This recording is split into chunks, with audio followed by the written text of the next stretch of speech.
The story of the Cornelia Marie, and especially the story of Captain Phil Harris, begins with a reputation earned on the open waters of the Bering Sea, a place known to many as one of the most unforgiving and brutal fishing grounds on Earth. The boat and her captain became legendary because they stood among the best on the Bering Sea. Harris was not an ordinary man, nor was he a gentle leader. He was a hard man known for chain smoking and barking orders, but behind that gruff exterior, he cared deeply for his crew. His methods may have been tough, but there was always fairness in the way he treated his men. He shared profits fairly, ensuring that every hand who labored in freezing spray and howling storms was rewarded for the risk. He never asked anyone to do work he wouldn't do himself, and that integrity, that grit, earned loyalty. Many crew members returned year after year, proving that despite the challenges, Harris's way of captaining inspired trust. Yet, like many men who live hard lives at sea, his personal life was rocky. 2 divorces scarred his path, along with struggles with substance abuse that seemed to follow him on shore. But even with those battles, he never stopped putting his crew first. For him, the weight of stress wasn't from the danger of waves that could crush a man or storms that could snap steel.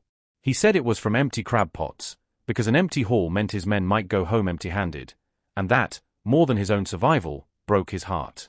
Under Harris's command, the Cornelia Marie saw big changes that would define its legacy. In one major overhaul, the vessel was literally cut into 4 pieces and extended by 22 feet, boosting crab capacity by 100,000 pounds. This was not just maintenance, it was transformation. With more size and more strength, the Cornelia Marie could compete among the toughest of the fleet. His sons, Josh and Jake, worked with him, turning the boat into a family legacy. Their presence wasn't just symbolic, it marked the continuation of a Harris name that was already becoming famous across the fleet. Then came 2005, a year when something big happened for the Cornelia Marie. It became one of just 4 boats to be featured permanently on Deadliest Catch in Season 2. To casual viewers, this might have seemed like luck or coincidence, but in truth, it was far from random. The producers had to make tough choices. There were over 250 boats fishing at the time, and they wanted only the best. By the end of the year, they had narrowed it down to about 89, and out of that elite handful, the Cornelia Marie stood out, not just because of its strong catches, but because of Captain Phil Harris himself.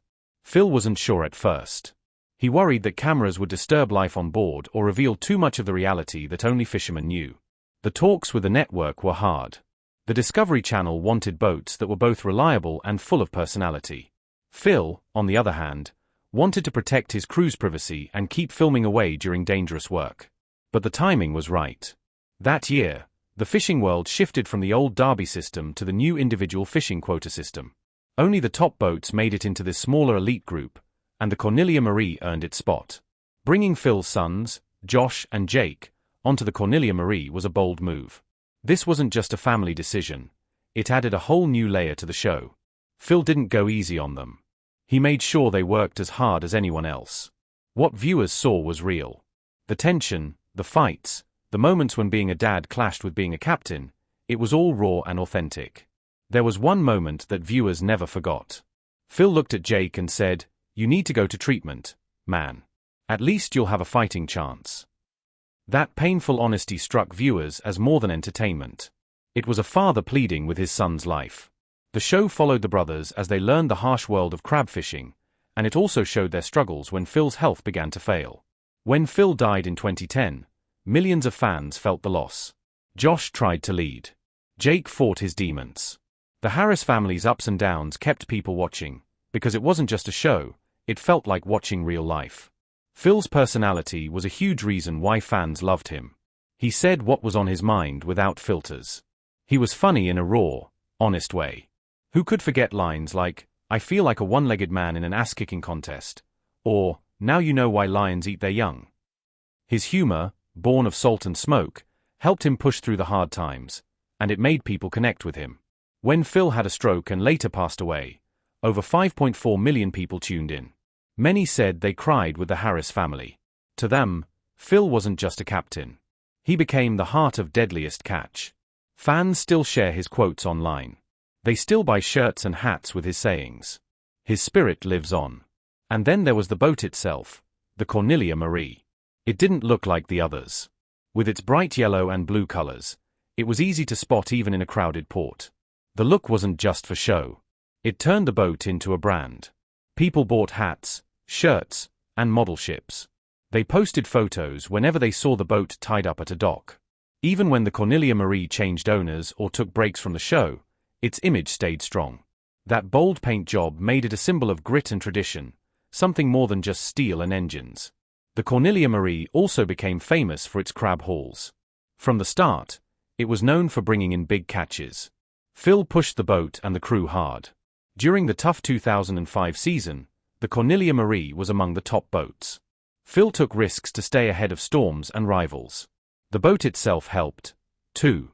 At 128 feet long and able to carry almost 300 tons of crab, it was a powerhouse. That meant longer trips, bigger hauls, and more profit. The record catches weren't just great for TV.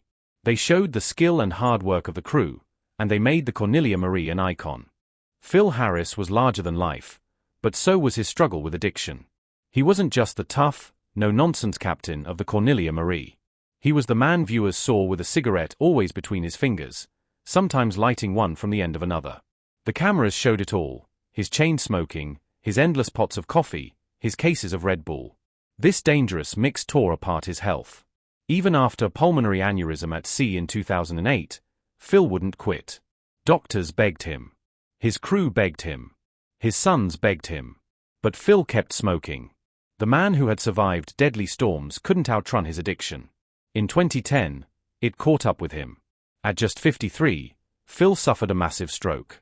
His death felt like the sad ending to a battle he never truly fought. His sons, Josh and Jake, carried the same heavy burden.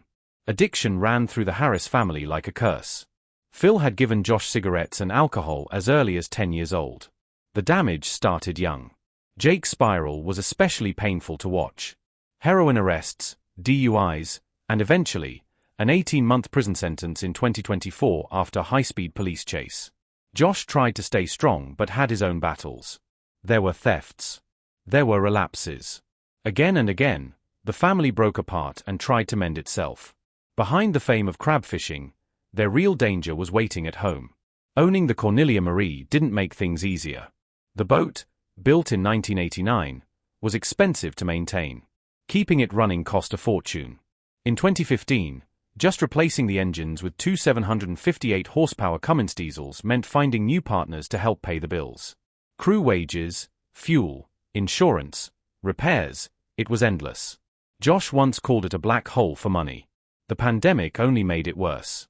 Crew wages shot up to 10 times the usual rate. Every season felt like a gamble. One bad catch could mean disaster. The only way to survive was to take bigger risks, like hunting golden king crab in deeper, deadlier waters. As if that stress wasn't enough, the cameras added a whole new layer. The show's needs didn't always match the crew's safety. Filming during storms, delaying trips, pushing for drama, it was what made good TV, but it also made crab fishing even more dangerous. Sometimes Discovery Channel even pulled the boat from the show, not because of fishing performance, but because of legal or image issues. The crew had to balance survival at sea with the demands of millions watching from their couches. On January 29, 2010, everything changed forever. The Cornelia Marie was docked at St. Paul Island, Alaska. They were offloading crab when Phil collapsed without warning. A massive stroke struck him down.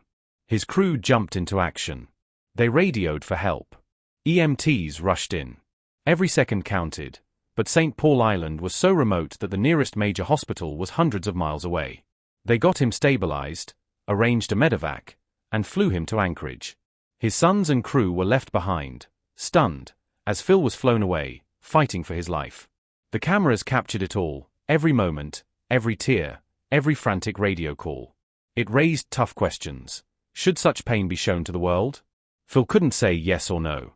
Discovery worked with the family. The Harris boys gave consent. They wanted people to see the truth, to honor their dad. But it was a choice that still makes people uneasy today. At first, it looked like Phil might beat the odds. He squeezed hands. He spoke. He joked. The doctors couldn't believe it. Most stroke patients take months to do what Phil did in days. The world started to hope, but hope can be cruel. A sudden brain bleed changed everything. Phil's condition collapsed. His sons and friends stayed at his side. There was nothing left to do but say goodbye. On February 9, 2010, at 50